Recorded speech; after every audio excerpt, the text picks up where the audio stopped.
Good morning everyone. आज हम class 8th के सब्जेक्ट इंग्लिश में लेसन नंबर 2 के बारे में क्वेश्चन आंसर जो है समझेंगे। लेसन में आपको ऑलरेडी समझा चुका हूँ, तो हम आज इसके क्वेश्चन आंसर वगैरह समझेंगे। आप सभी लोगों को क्वेश्चन आंसर देखना भी है, लिखना भी है और उनको अच्छे से समझना है वर्ड टू वर्ड। तो जो लेसन नंबर 2 है उसका नाम है the making of the missile man. आप अच्छे से जानते हैं किसके बारे में चैप्टर है। चलो शुरू करते हैं, ज़्यादा टाइम नहीं लेते हुए। यहाँ पर हमने एक ग्लोसरी को समझाया है, स्पेलिंग, उच्चारण और अर्थ। इसी तरह से सभी को लिखना है। स्पेलिंग, उसका उच्चारण किस तरह से उसको पढ़ा जाएगा और उसका जो अर्थ है वो क्या है। ठीक है, शुरू करते हैं। सबसे पहला बीच। आप सभी ने सुना होगा बीच। बीच मतलब जो होता है समुद्री तट या उसका जो किनारा होता है उसको बीच कहते हैं। नेक्स्ट है ब्रीड। ब्रीड मीन्स जन्म देना होता है। बेस्टो। बेस्टो का मतलब होता है उपहार या किसी को हम इनाम स्वरूप कुछ देते हैं। क्रिसिस। क्रिसिस को हम बोलते हैं विषम परिस्थिति या डिफिकल्टी, जो उसको कहा जा सकता है। फिर है डेवास्टेटिंग विनाशकारी, जो बहुत भयानक भी बोल सकते हैं उसको। मिरेकल। मिरेकल मीन्स होता है चमत्कार। इम्यूलेट किसी की अच्छाइयों को सीखना, मतलब कोई व्यक्ति जब अच्छा करता है तो हम उससे जो चीज़ हम ग्रहण करते हैं वो इम्यूलेट कहलाता है। सिंपथी मतलब सहानुभूति या किसी की अपने प्रति दया। टॉलरेट को हम बोल सकते हैं सहन करना। कॉन्फर मीन्स उपाधि देना, जैसे कि उनको भारत रत्न की उपाधि दी गई थी और कुछ बहुत सारे पुरस्कार दिए गए थे। एमिनेंट मीन्स होता है प्रसिद्ध। ठीक है, तो आपको समझ में आ गया होगा। चलते हैं अगले क्वेश्चन की तरफ।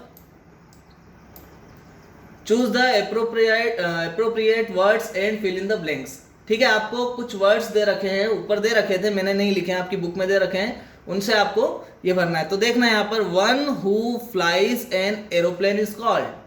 मतलब ऐसा एक व्यक्ति जो एरोप्लेन को उड़ाता है उसे कहा जाता है, क्या कहा जाता है, तो हम भरेंगे उसको पायलट, या पायलट हम इसको बोलते हैं हिंदी भाषा में।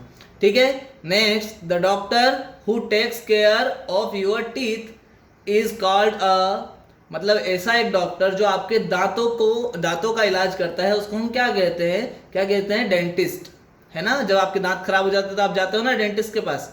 ठीक है। Third, Kalpana Chawla was a famous astronaut. मतलब कल्पना चावला जो है एक फेमस एस्ट्रोनॉट थी, है ना। जो अंतरिक्ष यात्री होते हैं उनको एस्ट्रोनॉट बोलते हैं। A person who studies and has expert knowledge of one और मोर नेचुरल और फिजिकल साइंसेस इज अ, मतलब एक ऐसा व्यक्ति जो भौतिक और रासायनिक विज्ञान के बारे में जानता हो, उसे क्या कहेंगे, साइंटिस्ट। क्या कहेंगे, साइंटिस्ट या वैज्ञानिक। चलो next, the doctor who specialises in surgical operation is called. जो डॉक्टर सर्जिकल ऑपरेशंस करता है उसको हम क्या कहते हैं, सर्जन कहते हैं। क्या कहते हैं, सर्जन। नेक्स्ट, अगला जो हमारा क्वेश्चन है आप सभी अच्छे से जानते हैं, pick out the odd word. कुछ भी नहीं है, इनमें से ऑड वर्ड हमको निकालना है। ठीक है, तो हम फटाफट देख लेते हैं। सर्जन, डेंटिस्ट, फिजिशियन और इलेक्ट्रिशियन। सर्जन एक डॉक्टर होता है, डेंटिस्ट एक डॉक्टर होता है, फिजिशियन एक डॉक्टर होता है, इलेक्ट्रिशियन एक डॉक्टर नहीं होता है, इसलिए हमने उसको इनसर्कल कर दिया है। Poet, musician, author, writer. Poet जो है वो लिखने का काम करते हैं, ऑथर लिखने का काम करते हैं, राइटर लिखने का काम करते हैं, लेकिन म्यूजिशियन लिखने का काम नहीं करते हैं, गाने या बजाने का काम करते हैं, इसलिए ये इनमें ऑड है। SLV3, अग्नि, एप्पल और मून। SLV3 एक सैटेलाइट लॉन्चर है ना।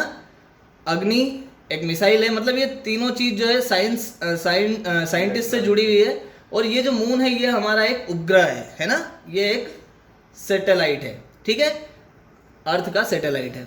अगला, इंग्लिश, मैथमेटिक्स, हिंदी, संस्कृत। अब आप देखेंगे कि चारों सब्जेक्ट है। जी नहीं, चारों सब्जेक्ट नहीं है, ये 1, 2, 3 ये लैंग्वेजेस है। इंग्लिश लैंग्वेज है, हिंदी लैंग्वेज है, संस्कृत लैंग्वेज है। मैथमेटिक्स कोई लैंग्वेज नहीं है। सॉरी, देखो यहाँ मैथमेटिक्स में जो है टी पर मैंने ये भूल गया हूँ, आप ठीक कर लेना। ठीक है, आगे चलते हैं। मैथमेटिक्स, ठीक है, समझ में आया। अगला, Mother Teresa, Srinivasa Ramanujan, C V Raman और मैरी क्यूरी।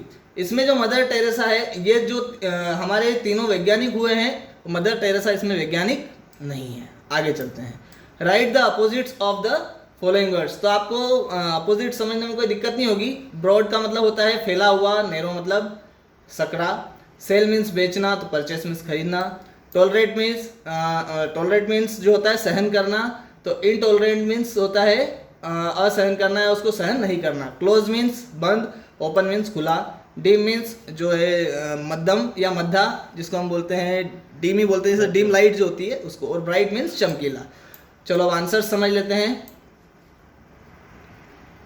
चलिए नेक्स्ट क्वेश्चन है आंसर द फॉलोइंग क्वेश्चंस, मतलब दिए गए प्रश्नों के उत्तर दीजिए। तो पहला प्रश्न है उसमें, पहला question, who is the missile man. Missile man कौन है या किसे कहा जाता है?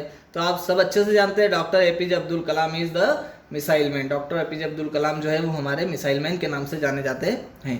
Question number 2, what did Abdul Kalam family do for its living. Abdul Kalam का जो परिवार है वो उनकी जीविका चलाने के लिए क्या किया करते थे? Abdul Kalam family was engaged in ferrying pilgrims between Dhanushkodi and Rameswaram in Tamil Nadu. मतलब अब्दुल कलाम की जो फैमिली थी वो वहाँ पर बंधी हुई थी। कहाँ पर? जो पिलग्रिम्स होते हैं, जो तीर्थ स्थल होते हैं, दो घाट थे, धनुषकोडी और रामेश्वरम, इन दोनों के बीच में वो नाव चलाने का काम या लोगों को यहाँ से वहाँ ले जाने का काम नाव से करते थे। समझ में आ गया होगा। क्वेश्चन नंबर 3 जो है अगले पेज पे है। क्वेश्चन नंबर 3, हाँ क्वेश्चन नंबर 3 है, what did Abdul Kalam do for the support of his family. उनकी फैमिली तो भाई नाव चलाने का काम करती थी। इस प्रश्न में पूछा है कि अब्दुल कलाम अपनी फैमिली के सपोर्ट के लिए क्या करते थे। तो वो करते थे, Abdul Kalam collected tamarind seeds and sold them to a shop. Abdul Kalam tamarind मतलब इमली के जो बीज होते हैं, चीज़ होते हैं, उनको इकट्ठा करके एक दुकान पर बेचते थे। He also collected a popular Tamil newspaper at Rameshwaram railway station and helped her cousin in selling it. वो रामेश्वरम रेलवे स्टेशन पर जो है एक फेमस वहाँ का न्यूज़पेपर था, उसको खरीदते थे या वहाँ से कलेक्ट करते थे और उसको अपने कजिन की मदद से बेचते थे। He earned money for these services. These जो है, ये जो हमारा प्लूरल वाला these है, ध्यान रखना। सर्विसेज मतलब पहली सर्विस क्या थी? पहली तो जो टैमरिन के सीड जो थे वो इकट्ठा करने की, और दूसरी सर्विस क्या थी? पेपर कलेक्ट करने की। तो इन दोनों सर्विसेज के लिए कुछ उनको पैसे मिलते थे या वो उनके लिए कुछ पैसे कमाते थे। अर्न मीन्स कमाना, ठीक है। He supported his family with this money. इस पैसों से या इन पैसों से वो अपनी फैमिली को सपोर्ट करते थे। समझ में आ गया होगा। चलो अगले क्वेश्चन की तरफ। क्वेश्चन नंबर 4 है, What religious books did he read in his childhood? ही का मतलब यहाँ पर क्या है? अब्दुल कलाम, ठीक है, आपको अच्छे से याद रखना है। तो अब्दुल कलाम ने अपने बचपन में कौन कौन सी किताबें पढ़ रखी थी? उसका आंसर है अब्दुल कलाम रीड द गीता। अब यहाँ पर कुछ बच्चों को लग रहा होगा सर यहाँ पर डिड है तो यहाँ रीड है ना, पर यहाँ पर वर्ब की सेकेंड फॉर्म क्यों नहीं है? तो ये आपको बता दूं कि ये वर्ब की सेकेंड फॉर्म ही है। रीड की तीनों फॉर्म सेम है, रीड, रेड, रेड, ठीक है। तो यहाँ पर हम पढ़ेंगे Abdul Kalam read the Gita and the Quran in his childhood. मतलब अब्दुल कलाम ने गीता और कुरान दोनों किताबों को, दोनों धार्मिक किताबों को अपने बचपन में पढ़ा था। Next question, how did the school celebrate the occasion when Kalam become the president. जब अब्दुल कलाम प्रेसिडेंट बने उस समय उनके स्कूल में कैसा माहौल था या क्या उन्होंने किस तरह से उस दिन को उन्होंने सेलिब्रेट किया? आंसर समझेंगे। व्हेन कलाम बिकेम, अब यहाँ पर बिकेम लगा दिया है मैंने, क्यों? क्योंकि बात पास्ट की हो रही है, ठीक है। आपको ग्रामर में भी अच्छे से समझना है। व्हेन कलाम बिकेम प्रेसिडेंट, जब कलाम प्रेसिडेंट बने, the school celebrated the day as a festival. School में जो वो दिन था उसको एक फेस्टिवल के रूप में मनाया गया। फेस्टिवल मीन्स त्योहार, ठीक है। Sweets were distributed among the teachers and students, मतलब टीचर्स और स्टूडेंट्स के बीच में मिठाइयाँ बांटी गई और कई सारे जश्न मनाए गए। नेक्स्ट क्वेश्चन 6th वाला जो है हम छोड़ देंगे। 7th question, how did Abdul Kalam sister help him when he got admission in Madras institute of technology. जब अब्दुल कलाम को मद्रास इंस्टीट्यूट ऑफ टेक्नोलॉजी में एडमिशन मिला, उस समय उनकी बहन ने उनका किस तरह से मदद की? तो उसका आंसर है his sister mortgage her ornaments to raise the required fee. उनकी सिस्टर ने, मोर्टेज इसका मतलब होता है गिरवी रखना, है ना, तो उनकी सिस्टर ने उनके ऑर्नामेंट्स मतलब आभूषण गिरवी रख दिए उनकी फीस भरने के लिए। तो उम्मीद है आप सबको क्वेश्चन आंसर बिल्कुल समझ में आ गए होंगे।